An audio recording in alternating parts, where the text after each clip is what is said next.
Hello and welcome to Straight Talk, Supply Chain Insights, the podcast for your supply chain leader who is on the go and wants to be in the know. And now, your host, Lora Cecere. Welcome to Straight Talk with Supply Chain Insights. My name is Lora Cecere. I'm the founder of Supply Chain Insights, and this podcast is brought to you weekly based upon the writing that I do and the insights that I gather from working with business leaders and doing quantitative research.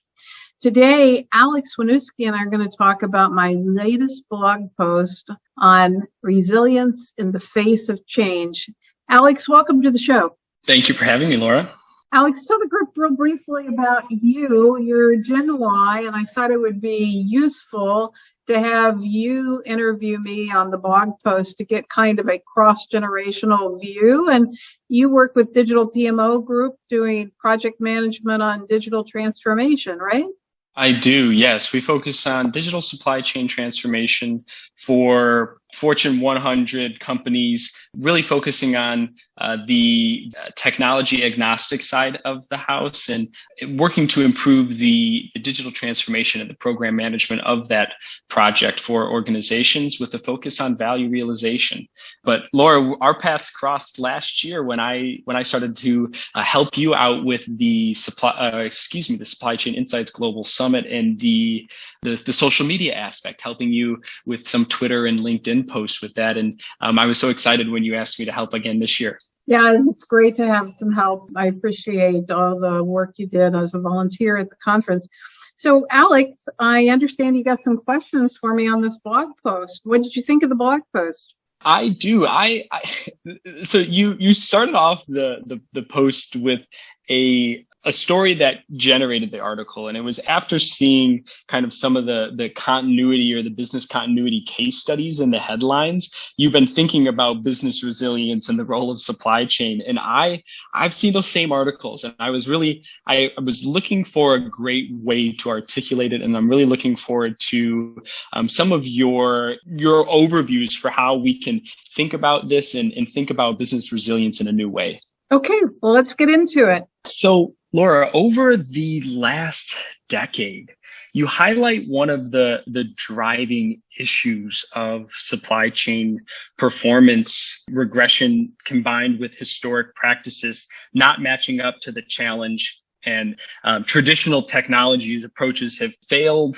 There's a lot of, I think, issues that many people can try to attribute to the poor supply chain performance. Can you talk about why, and more importantly, how moving our supply chain processes to outside in might help improve this performance over the next decade?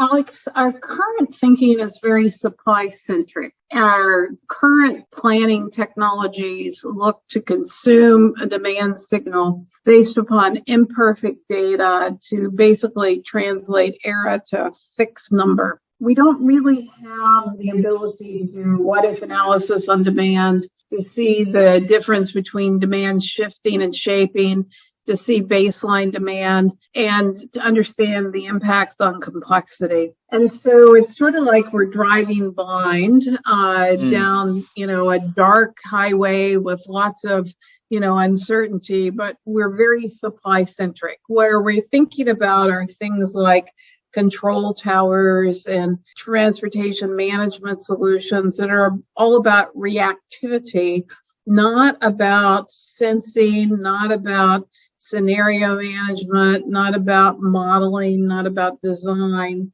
And I think it's time for us to change the game and to be outside in so we can align the value network with the market to market, and drive bidirectional orchestration with minimal latency, because today's processes assume that the order is a proxy for demand. And as we've talked before, it is not. And so as companies are facing this high demand variability, the more that they depend on the order, the bigger the back foot. So in the chemical industry, the demand latency is like 180 days. In the semiconductor industry, it's 220 days. And for household products or personal products, it could be 100 to 110 days. So it's hard to not be reactive if we can't get on the front foot.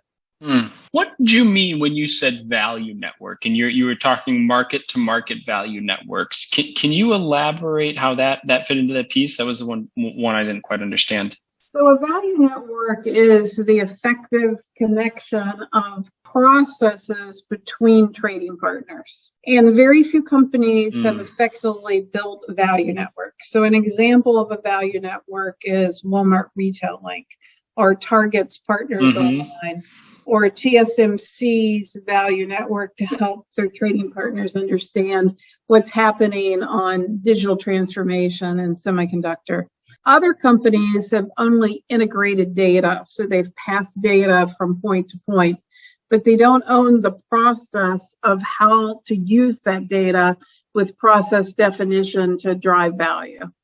Makes sense. Mapping that value across the supply chain, it seems difficult. Is that an exercise that is one that is really focused on kind of going to the theme of the article, resiliency, Lora, or Lora, or is that more focused on how can we increase value, increase the overall performance of the supply chain? And I'm not sure if I'm thinking of those as kind of one's reactive and one's proactive.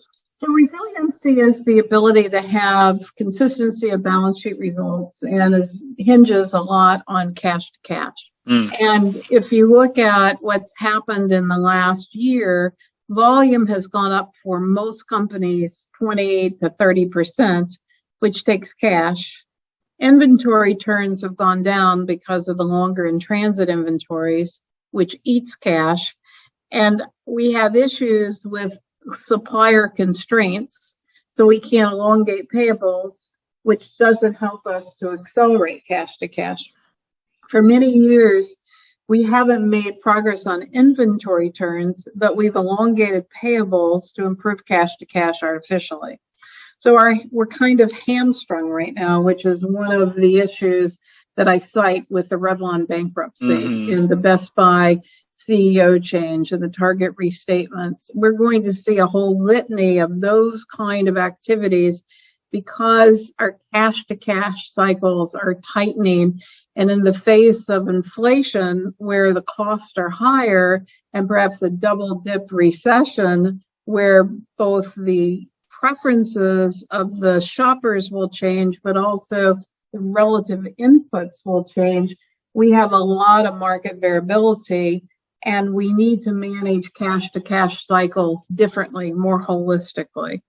Now, when we look at value networks, anyone that is a significant trading partner could build a value network to actually accelerate value for those trading partners.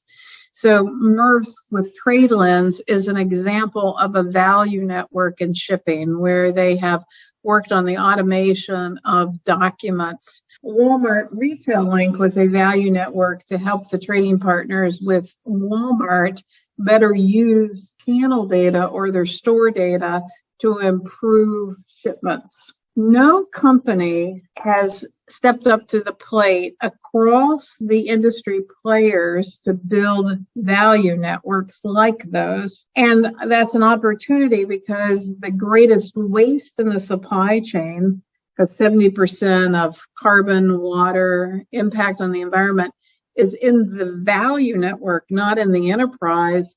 It is a tremendous opportunity for us to reduce waste and improve our planet. As one of these hot days, we're really thinking about planet, to build value networks.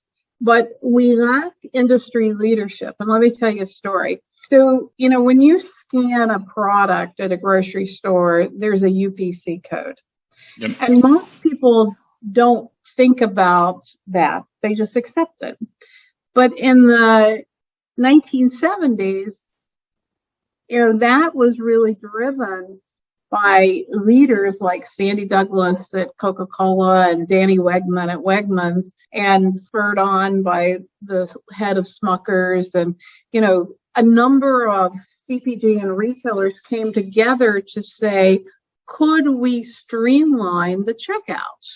Now, there was value in the retailer because it was easier to check out, and there was value for the manufacturer because they could get data.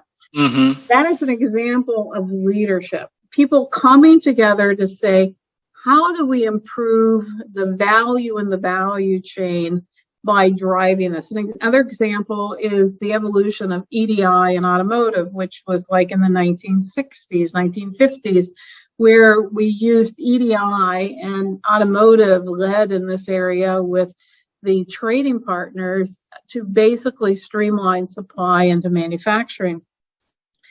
There is a gap in the market because we don't have any industry leader really stepping up to the plate to drive a difference in processes across value chains. People have invested in enterprise applications, and there's a risk to companies because many of the people that they have in IT organizations that are running the 1960s, 1970s technologies on EDI are getting ready to retire. And we've outsourced those to service bureaus that have gone through consolidation, but yet no one is really investing in value networks to try to streamline value. But the article is about resilience. Value networks can help with resilience, but it's a longer road. But companies need to look at their value networks and look at how can they drive resilience around their own earnings for right now. And it gets to the point of designing the supply chain, making sure that we're doing what-if scenarios and planning, not just looking at single numbers and planning, but really looking at demand scenarios, helping people to build agility in processes, things like alternate suppliers, alternate routing, alternate bills of material, reducing complexity. One of my favorite case studies is the Campbell's case study, where they improved agility by reducing the number of carrots in soup from 33 to 2. And reducing the complexity in the bill of materials can drive improvement to drive resiliency. So that's what the article's about. Yeah. And Lora, you just touched on some of the key ones there, right? And how companies can be resilient.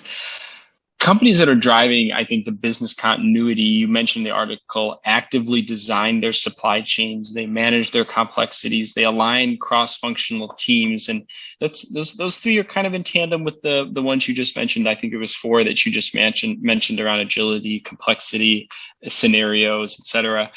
But why? Those are all things I think that we can do. A lot of organizations, that's ideal state. Let's talk about what organizations are doing. Why does there need to be less focus on cost, IT standardization, and outsourcing? That's a cost-based agenda. And the more that I wring cost out of the organization, I need to make sure that I'm not interfering with the buffers and the tribal knowledge. So there are 3 main buffers in a company: inventory, so inventory strategies; assets, many companies sweat their assets; and the proper use of time. So if I'm not designing my inventory strategies and I'm sweating my assets, then I've really got to manage time. And most people are not doing that. They're not looking at shifts in lead time, conversion rates, etc., to be able to improve reliability. So designing the buffers in the supply chain are really important, and as well as the push-pull decoupling points and recognizing the differences between the supply chains. Most companies have 5 to 7 supply chains. They've got a supply chain that needs to be very efficient, which can focus on cost, but they also will have a supply chain that needs to be responsive, which is very much about short cycle times, things like bathing suits and suntan lotion and pharmaceutical response for injections are all responsive supply chains, need to be very short cycle. And the need for an agile supply chain, which is very much about the design of buffers and strategies to have the same cost, quality, and customer service, given the level of demand and supply volatility. So these supply chains can flow through the same manufacturing centers, the same distribution centers, but at a SKU level, the flows need to be designed so that we're able to manage the rhythms and cycles of the supply chain. Does that help? does. And when I think about what you mentioned at the beginning, it's a cost-based agenda that allows for those buffers to be put in place and those processes to be established. And really that agenda needs to shift, right? It needs to be more of a resilient agenda as opposed to a cost savings or a cost-based agenda. Well, when people are focused on a cost-based agenda, they often will not respect the role of the buffers. So they may oversweat their assets so that they no longer have an asset buffer. And if you've got an agile supply chain, you need some asset buffer. Or they might not manage complexity well. And in an agile supply chain, you must manage complexity. Or they might not design an inventory strategy, or they might deal with inventory like it's, a place to get cash and, dip into the inventory and cut inventory at the end of the quarter, right? Which is, not respecting the role of the buffer. So those with a cost-based agenda often do not respect buffers, and they create a very brittle supply chain because they're not understanding the role of the buffer with variability. Is there an umbrella term you use to think about more of a supply chain focused agenda? What would be the antithesis of a cost-based agenda, or not almost the opposite, but one that would be more in line with your thinking here? A value-based agenda, right? So I'm looking at, how do I create value for customers in the supply chain? How do I use the supply chain to drive growth? How do I use the supply chain to help to improve reliability with customers? A value-based agenda. That's great. That's a great term. So, Lora, when you look at some of the metrics that you've outlined in your article, some of them being, and I'm just going to call them out, but they're all outlined in the article through screenshots in Lora's research: revenue growth, operating margin, inventory turns, ROIC, market cap, price to book. Obviously, all of these you mentioned to me are around managing cash to cash cycles. That's how we can improve efficiency and resiliency.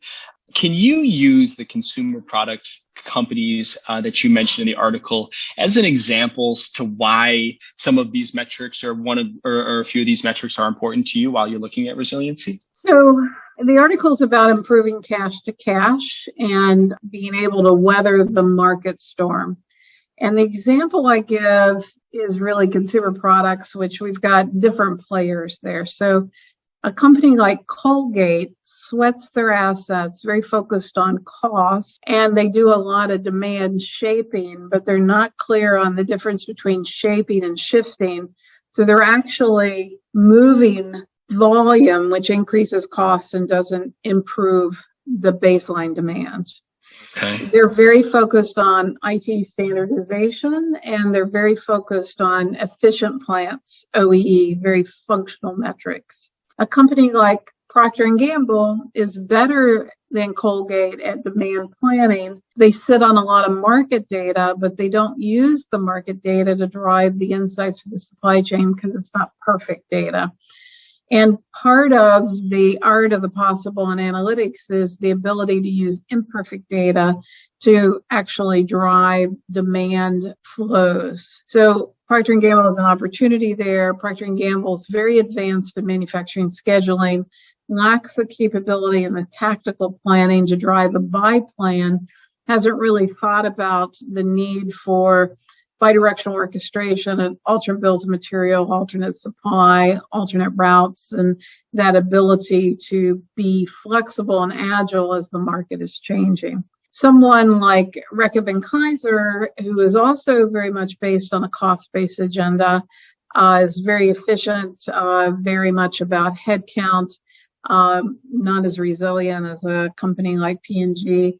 But Clorox actually comes to the top of that sector because Clorox has been actively managing complexity and segmentation and the design of the supply chain to be able to manage complexity and segmentation. Clorox bought a company called Burt's Bees, which is in the personal product sector, which has an inventory turns of 3 to 4. And they also have a very high volume home cleaning business. And they've got the charcoal business, and they've got Hidden Valley Ranch. And those are all very different supply chain responses. And one of the things I think Clorox did really well was training their marketing and sales teams on complexity in each of those value chains and how to think about segmentation and complexity to be able to align marketing and sales with operations teams. And there's a case study on my blog about that I think is well worth reading, because other consumer products companies have been more focused on sales efficiency and marketing-driven, not market-driven response. That's fascinating, and really looking forward to one of the hints that you made last week, which was Clorox they were invited to speak at the Supply Chain Insights Global Summit, right? Right, and Rick McDonald's actually going to be there. I have 5 acceptances of speakers from the Supply Chains to Admire, and I'm not ready to announce all the names yet, but I think it'll be a great discussion, both online, which people can join online and have a global discussion for 1,500, or they can come in person to the Global Summit at the Westin at Dulles. That's so exciting. Looking forward to hearing that case study live and really hearing some of the takeaways from the recently published 2022 Supply Chains to Admire report too. Yep, I think it'll be exciting because they're all fired up, right? Versus prior years where I had to beg people to speak. These guys have been sort of through the storm and they all fired up. I had no problem getting volunteers after I published the report. So I'm also excited to hear their stories. So Alex, I guess, we're getting ready for the Global Summit, and I would just encourage everybody to sign up. You can sign up your global teams on the online virtual platform that'll be hosted by Sarah Barnes-Humphrey. And those of you who've listened to Sarah on her podcast know how energized and full of life she is. And Alex will be with her, and we'll be able to give interviews for the keynote speakers for the Supply Chains to Admire, the Focus of Supply Chain 2030, and the Art of the Possible for Analytics. So I'm looking forward to having a global conversation online and to have extreme networking in the room at the Global Summit, aren't you? I am. Looking forward to unlearning and relearning some more, Lora. That's one of the themes I'm taking into this year. Okay. Well, good. I'll see you then. Thank you, Alex. Thank you, Lora. Have a great day.